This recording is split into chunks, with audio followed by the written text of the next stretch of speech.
Now let's talk about what kind of housing young people need, and then we'll move to talking about what kind of supports. The key thing when thinking about housing is, again, we start with the idea of choice, that we shouldn't assume that all young people want the same kind of housing options. And in thinking about housing options, there's basically four streams that will support young people. The first is that many young people may want to move back home with supports for themselves or their family. So part of the Housing First approach for youth embraces the notion of family reunification.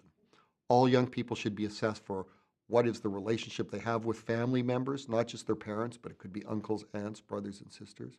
And how can these relationships help them move forward in their lives? The second kind of housing that we need to consider is permanent supportive housing.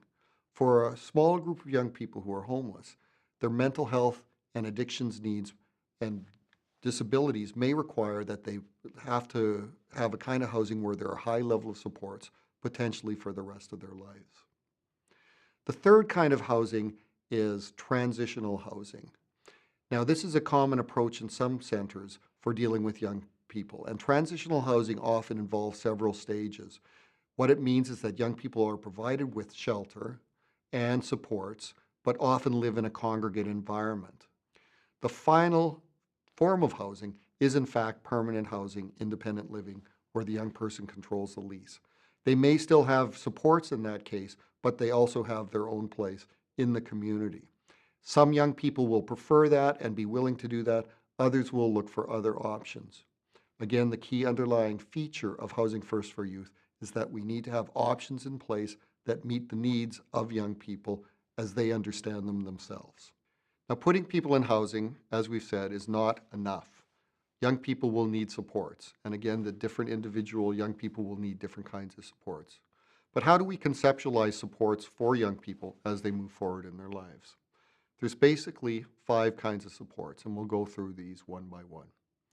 The first are housing supports.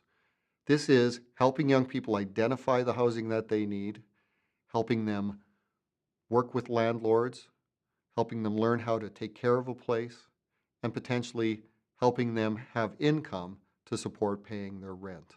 Second, we need to provide supports that enhance the health and well-being of young people. Because many young people who are homeless have experienced trauma and abuse either prior to becoming homeless or once they wind up on the streets, we need to ensure that those providing case management supports practice trauma-informed care. We need to ensure young people have access to mental health and addiction supports if they need it. Third, we need to help young people gain access to income and education. All young people are going to need some kind of income, and so we have to help young people get jobs. We also have to help those who need it get the training they need. But really importantly, we have to help young people get back to school. We know that young people who become homeless are very likely to drop out, not necessarily because they fail in school, but because the experience of homelessness makes staying in school impossible. Fourth, we also have to ensure that young people have complementary supports. This is a range of supports that help young people move into adulthood. This includes life skills where young people learn basic things about how to cook, how to take care of a place, how to set up a bank account, etc. We also want to as well work on things like family mediation and supports, helping young people make those connections with family members, as family can be a really important thing to anybody in helping them retain their housing. Finally, we need to nurture opportunities for meaningful engagement. This means we must help young people develop social relationships, develop relationships in the community, and have meaningful opportunities to be with other people and develop new relationships.